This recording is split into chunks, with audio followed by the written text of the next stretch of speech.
Ya pemirsa, Anda masih menyaksikan Dialog Kadin bersama Capres Bapak Anies Baswedan. Nah, kita sudah mendengarkan tadi pertanyaan para pengurus dan dijawab oleh Pak Anies dengan baik. Nah, kali ini juga banyak pertanyaan-pertanyaan yang menyangkut diri Anda terkait juga dengan nanti ada perpajakan.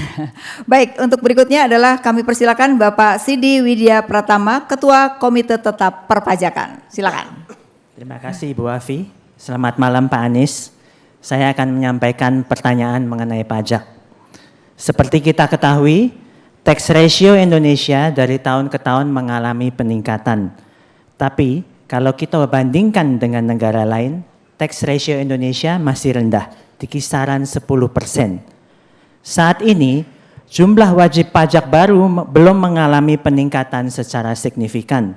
Dan di sisi lain, wajib pajak existing juga belum optimal memenuhi kewajiban pajaknya. Fakta di lapangan menunjukkan pelaku usaha yang taat pajak harus bersaing dengan pelaku usaha yang tidak taat pajak.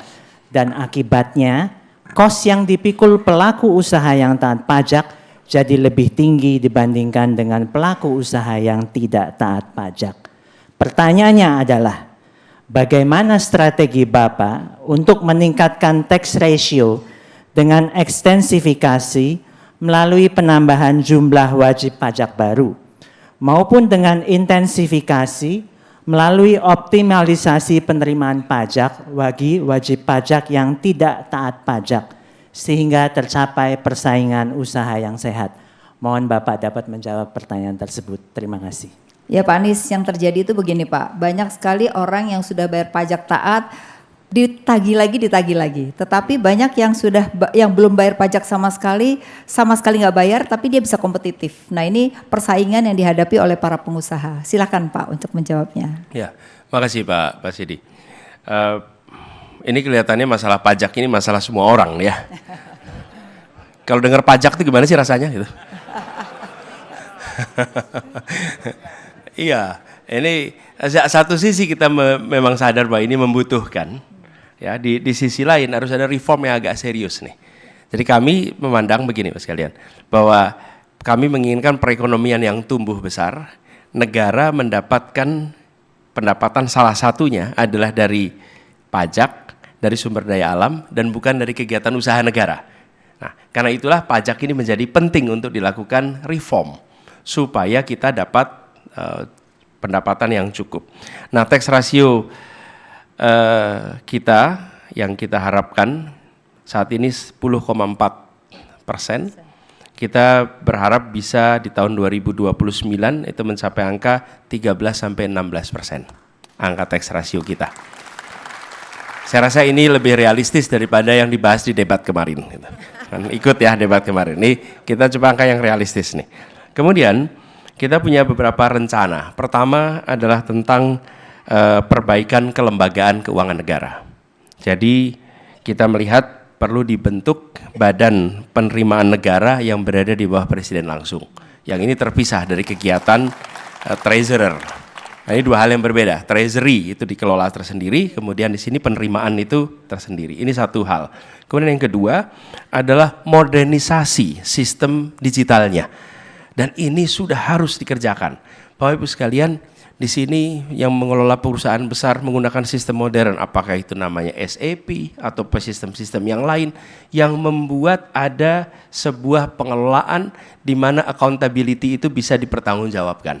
Dan di mana intervensi pribadi itu tidak bisa masuk ke dalam sistem. Sehingga dengan begitu semua akan mendapatkan equal treatment. Yang tadi disampaikan, yang tidak bayar lolos, yang sudah bayar dikejar-kejar terus. Itu salah satu lubang di dalam sistem kita. Yang ini harus kita perbaiki bersama. Kemudian dilakukan proses yang memudahkan di dalam pembayaran pajak. Jangan justru malah dipersulit. Dan yang tidak kalah penting adalah perluasan tadi tax base kita.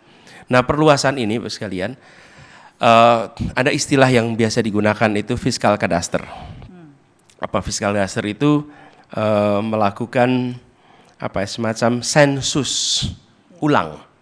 Dan sensus ulang ini ketika dikerjakan akan membuat kita bisa mengidentifikasi objek-objek pajak yang terlewat. Nah, tapi itu dilakukan biasanya fiskal kadaster itu yang enggan melakukan adalah justru yang dari dalam badan pajak itu sendiri. Karena dengan melakukan fiskal kadaster itu, maka akan ketahuan mana yang sesungguhnya terlewat, mana yang sesungguhnya terlewat dan jadi rente di situ. Kami pernah merasakan di Jakarta, fiskal kadaster itu.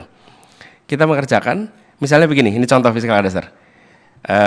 Di jalan, sebutlah satu ilustrasi saja. Sebutlah jalan Gatot Subroto. Data yang kita miliki, ketika orang mendapat IMB, di situ kemudian masuk datanya ke Dinas Pendapatan. Kemudian ketika muncul izin usaha, masuk ke Dinas Pendapatan. Itu sudah terjadi beberapa tahun yang lalu. Dalam perjalanannya tidak pernah direview apakah ada perubahan, apakah ada perkembangan. Okay? Nah, ketika dilakukan fiskal kadaster, maka petugas itu akan berjalan, menyusur jalan Gatot Subroto, melihat semua objek pajak dan siapa saja yang ada dalam situ dan kegiatannya apa. Dan kemudian itu didata ulang sehingga membuat kita punya data terbaru tentang kegiatan perekonomian yang ada di situ, bangunan yang ada di situ yang mungkin terlewatkan. Banyak sekali kita menemukan, ini kalau contoh kami di Jakarta, tanahnya bayar terus, sudah ada gedung 10 tahun, gedungnya nggak pernah tercatat. Jadi dia nggak pernah bayar pajak gedung, tapi apakah benar nggak bayar? Sebetulnya ada pemeriksaan, tapi disitulah kenapa fiskal kadaster itu tidak diinginkan.